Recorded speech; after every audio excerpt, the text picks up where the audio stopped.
జై Shriram. Welcome to Divyasri kitchen. ఈరోజు vlog చాలా బాగుంది. అండ్ అలాగే ఎవరైనా ఫస్ట్ టైం కనుక ఛానల్ చూసినట్లయితే లైక్ చేసి సబ్స్క్రైబ్ అవ్వండి. అండ్ ఇంకో విషయం ఏంటి అంటే, ఒక అమ్మాయి అడిగింది ఏమని అంటే, శంకు పూలు ఏ దేవుడికి ప్రీతికరం అని ఒక వీడియో చేశారు కదా, మీరు చెప్తా అన్నారు, లాస్ట్లో చెప్పలేదు ఏ దేవుడికి ప్రీతికరం అని. అయితే నేను ఆల్రెడీ నిన్న వీడియోలో పోస్ట్ చేశాను, బట్ అది వీడియో మధ్యలో ఉంది కాబట్టి ఆ అమ్మాయి పెద్దగా గుర్తు పట్టనట్టుంది.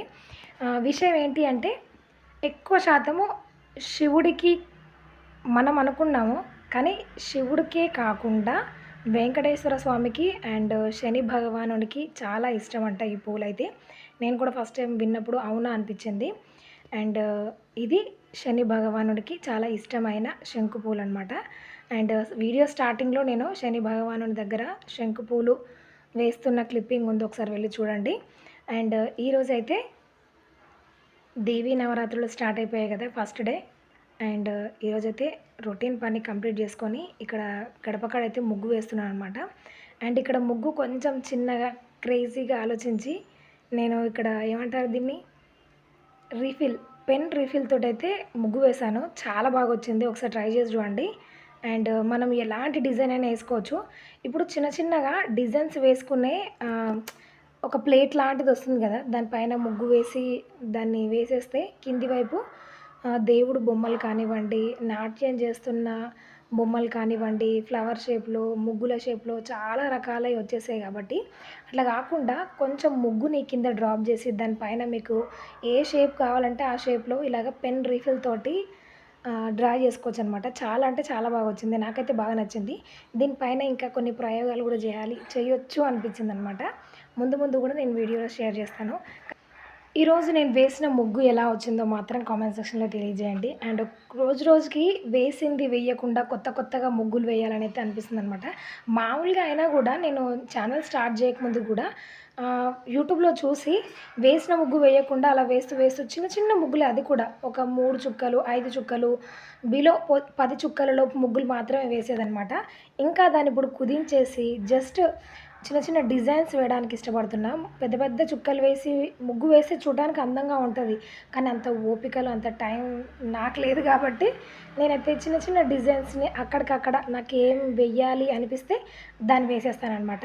ఒక ముగ్గు వేసిన తర్వాత పక్కన ఏమన్నా ఖాళీగా ఉంది అనుకుంటే దాన్ని ఫుల్ఫిల్ చేయడానికి ఏదో ఒకటి అలా చేతికి వచ్చింది వేసేస్తూ ఉంటానన్నమాట. ఈరోజైతే ఇలా వేయాలనిపించింది. అండ్ వేసాక చాలా అంటే చాలా బాగా అనిపించింది నాకైతే. అండ్ మీకు ఎలా అనిపించిందో కూడా కామెంట్ సెక్షన్లో తెలియజేయండి. నేను చెప్పాను కదా, రేపటి నుంచి అమ్మవారి నవరాత్రులు స్టార్ట్ అవుతున్నాయి, గుప్త నవరాత్రులు. ప్రతిరోజు ఒక శ్లోకాన్ని అయితే చెప్పుకుందాం. ప్రతి శుక్రవారంలా కాకుండా ఈ నవరాత్రులు కూడా 9 రోజులు అమ్మవారి శ్లోకాలు చెప్పుకుందాం అని చెప్పాను కదా. అందులో భాగంగా ఈరోజైతే 9వ శ్లోకాన్ని నేర్చుకుందాం. నిన్న మనము శుక్రవారం 8వ శ్లోకాన్ని నేర్చుకున్నాము. ఇప్పుడైతే 9వ శ్లోకాన్ని సౌందర్య లహరిలో పారాయణ చేసుకుందాం. మహిమూలాధారే కమపి మణిపూరే హుతవహం స్థితం స్వాదిష్టానే హృది మరుతమాకాశముపరి మనోపి భ్రూమధ్యే సకలమపి భిత్వా కులపదం సహస్రారే పద్మే సహరహసి పత్యా విహరసే. ఈ శ్లోకానికి అర్థం ఏంటి అంటే, అమ్మ జగన్మాత మన ఒంట్లో చక్రాలు ఉంటాయి కదా, మూలాధారం, మణిపూర్ణం, అనాహతం అని ఇలా చక్రాలు ఉంటాయి కదా, అట్లా అన్ని చక్రాలని దాటుకుంటూ సహస్రారంలో పరమశివుడితో కొలువై ఉన్న అమ్మ నిన్ను పూజించాలన్నా తలవాలన్నా కూడా ఎంతో అదృష్టం చేసుకొని ఉండాలి అని ఈ శ్లోకం యొక్క అర్థం. అండ్ ఇక్కడ నా ముగ్గు మొత్తం కంప్లీట్ చేసేసుకొని నేనైతే దేవుడికి దీపారాధన చేసుకున్నాను అనమాట. చెప్పాను కదా, పెద్దగా స్పెషల్ అంటూ ఏం లేదు, కాకపోతే ఆ నవరాత్రులు ఏం నాన్ వెజ్ తినకుండా అండ్ దేవుడికి ఉదయం సాయంత్రం దీపారాధన చేసి వచ్చిన అమ్మవారి నామాల్ని ఒక్కసారి చెప్పుకోవడం అంతే. అండ్ ఇక్కడ వీళ్ళ గడపలో చాలా తులసి కొమ్మలు ఉన్నాయన్నమాట. తులసి వనంలాగా ఉంటుంది వీళ్ళ ఇంటి ముందు. చాలామంది అయితే పూజకి వీళ్ళ ఇంటి ముందు నుంచే తులసి అంటే చిన్న చిన్న దళాలు కానివ్వండి, పువ్వులు కానివ్వండి తీసుకుంటాం అనమాట. అండ్ ఇక్కడ ఎక్కువగా అయిపోయి అనిపించేసి, అండ్ వర్షాకాలం ఏమన్నా తేళ్ళు అలాంటివి ఏమైనా వస్తాయన్న భయానికి వీళ్ళు కొన్ని తీసేశారు. అండ్ 1, 2 అట్టే పెట్టుకున్నారు పూజకి. అండ్ మిగతాది మొత్తం నేను తీసేసుకొని చిన్న చిన్న దళాల కింద తుంపేసి మాల కట్టిననమాట. ఇదంతా ఒక్కదాన్ని చేస్తానని అనిపించింది, కానీ సహాయానికైతే ఒక ఫ్రెండ్ వచ్చైతే హెల్ప్ చేసిందనమాట. తను అన్నీ దళాలుగా తెంపిస్తూ ఉంటే నేనైతే ఇక్కడ మాల కట్టేసిన. ఇప్పుడు వీటన్నింటినీ విష్ణుమూర్తి స్వామికి సమర్పించేద్దాం అనుకుంటున్నాను అనమాట. వెంకటేశ్వర స్వామి గుడిలో వెంకటేశ్వర స్వామికి మాలగా వేద్దామని కట్టాను. చాలా పెద్దగా వచ్చింది. స్వామివారికి అయితే బాగా సరిపోతుంది అనమాట. స్వామివారి పాదాల వరకు వచ్చేస్తుంది మాల. అండ్ ఇదంతా క్లీన్ చేసేసుకొని, అదేంటో కానీ పిల్లలు వెళ్ళే కంటే ముందే ఇల్లంతా క్లీన్ చేసుకొని తుడిచి తడిగుడ్డ పెట్టిన తర్వాత కూడా ఎక్కడి వాళ్ళు అక్కడికి వెళ్ళిపోయిన తర్వాత ఇల్లు ఊపితే చూడండి ఇంత సన్నటి పోగు నాకైతే కంపల్సరీగా వస్తుంది అనమాట. నాకు తెలిసి బహుశా అందరి ఇంట్లలో వస్తుంది. ఎందుకంటే వాళ్ళు బయటికి ఇంట్లోకి నడిచి నడిచి కాళ్ళ వెంట వచ్చిన దుమ్మంతా ఇంటి నిండా స్ప్రెడ్ అయిపోయి నడిచేటప్పుడు మొత్తం కాళ్ళ కత్తుక్కున్న ఫీలింగ్ వస్తుంది అనమాట నాకైతే. అందుకనే వాళ్ళు వెళ్ళిపోయిన తర్వాత కంపల్సరీగా ఒక రౌండ్ ఇల్లు ఊడ్చి, తూడ్చడం అయితే తూడ్చను, బట్ ఊడవడం అయితే కంపల్సరీగా ఊడుస్తా. ఆ సన్నటి డస్ట్ లాంటి పార్టికల్స్ ఉంటాయి కదా, వాటన్నింటినీ కూడా కొంచెం టైం పడుతుంది అనమాట. మామూలుగా ఊకిన దానికంటే ఇదంతా ఊడ్చాలంటే కొంచెం టైం పడుతుంది. సన్నటి పోగు చూసారా, ఇది కాళ్ళ వెంట వచ్చిందే అనమాట. ఇదంతా ఒకసారి ఊడ్చి అవతల పోసేస్తే ఇంకా పిల్లలు వచ్చేంత వరకు ఇల్లుని కదిలించాల్సిన పని లేదు. మీకు తెలుసు కదా అమ్మవారి గుడిలో ప్రతి శుక్రవారం భజన చేస్తారని. ప్రీవియస్ వీడియోలో కూడా నేను పోస్ట్ చేసి ఉన్నా. అండ్ లాస్ట్ 2 వీక్స్ నుంచి అయితే నేను వెళ్ళలేకపోయిన గుడికి. కానీ ఎంత చక్కగా ప్రతి వారం ప్రతి శుక్రవారం ఇక్కడ అందరూ అసెంబ్ల్ అయ్యి అమ్మవారి భజన చేస్తూ ఉంటారు అనమాట. అండ్ ప్రతి ఒక్కరూ కంచు కంఠాలతోటి పాటలు పాడుతూ ఉంటే నాకు అప్పుడు అనిపించింది అనమాట, మనం నేర్చుకోవాల్సింది చాలా ఉంది, ఇంతే కాదు ఇంకా పాడాలి, నేను కూడా నెక్స్ట్ టైం పాట నేర్చుకొని పాడాలి అని ఒక ఫీలింగ్ వచ్చింది నాకైతే. అండ్ ఇక్కడ నాకు నచ్చిన 2 పాటల్ని పోస్ట్ చేస్తున్నా, మీరు కూడా వినండి. ఏ పాట నచ్చిందో కామెంట్ సెక్షన్లో తెలియజేయండి.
నారాయణ మంత్రం శ్రీమన్నారాయణ భజనం బోలో బోలో నారాయణ మంత్రం శ్రీమన్నారాయణ భజనం హరి నారాయణ హర నారాయణ హరి నారాయణ హర నారాయణ సర్వము నీవే సకలము నీవే సర్వము నీవే సకలము నీవే నారాయణ మంత్రం శ్రీమన్నారాయణ భజనం బోలో బోలో నారాయణ మంత్రం శ్రీమన్నారాయణ భజనం శ్రీమన్నారాయణ భజనం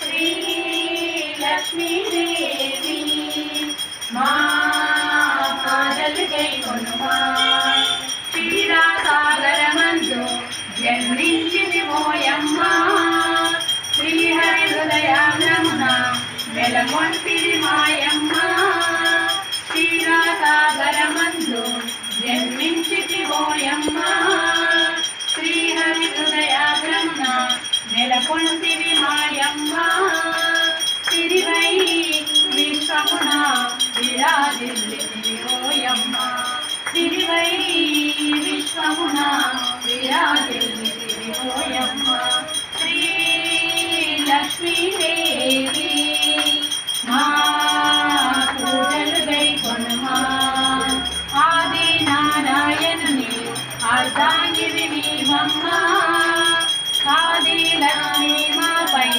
ఆదరణ చూపమ్మ ఆది నారాయణుని అర్ధాంగిరి నీవమ్మ ఆది లక్ష్మీ మాపై ఆదరణ చూపమ్మ దయగనుమా మొరవినుమా దర్శనమీయమ్మ దయగనుమా మొరవినుమా దర్శనమీయమ్మ శ్రీ లక్ష్మీదేవి మా పూజలు గైకొనుమా మా హారతి గైకొనుమా.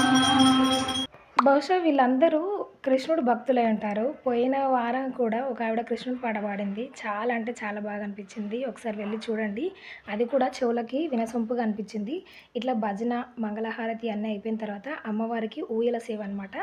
ఇలాగా లాలిపాట పాడేసి అమ్మవారిని పడుకోబెట్టి అందరం ఒకరికొకరము జై శ్రీరామ్ చెప్పుకొని వెళ్ళిపోయామన్నమాట. అదే మన భాషలో బాయ్. కానీ బాయ్లో హాయ్లో బదులు జై శ్రీరామ్ చెప్పుకుంటే ఒక్కసారైనా స్వామివారి నామాన్ని చెప్పుకున్న వాళ్ళం అవుతాము. అండ్ ఈ బాయ్లు హాయ్లకి ఫుల్ స్టాప్ పెట్టిన వాళ్ళం అవుతాం అనమాట. అండ్ ఈరోజు వ్లాగ్ మీకు నచ్చితే ఏ టాపిక్ నచ్చిందో కింద కామెంట్ సెక్షన్లో తెలియజేయండి. అండ్ యూస్ఫుల్ అనిపిస్తే మీ ఫ్రెండ్స్ అందరికీ ఫార్వర్డ్ చేయండి. ఈరోజు వారాహి నవరాత్రుల సందర్భంగా గుళ్ళో విశేషమైన పూజలు అండ్ అలాగే మా గ్రూప్ సభ్యులందరం కలిసి కూడా లలితా సహస్రనామ పారాయణము ఈ రోజు నుంచి ప్రారంభం చేస్తున్నాం అనమాట. అది కూడా రోజుకొక వీడియో చొప్పున నేను పోస్ట్ చేస్తాను. అండ్ ఈ వ్లాగ్ నచ్చితే like, share, subscribe. Thanks for watching. జై శ్రీరామ్, జై జై శ్రీరామ్.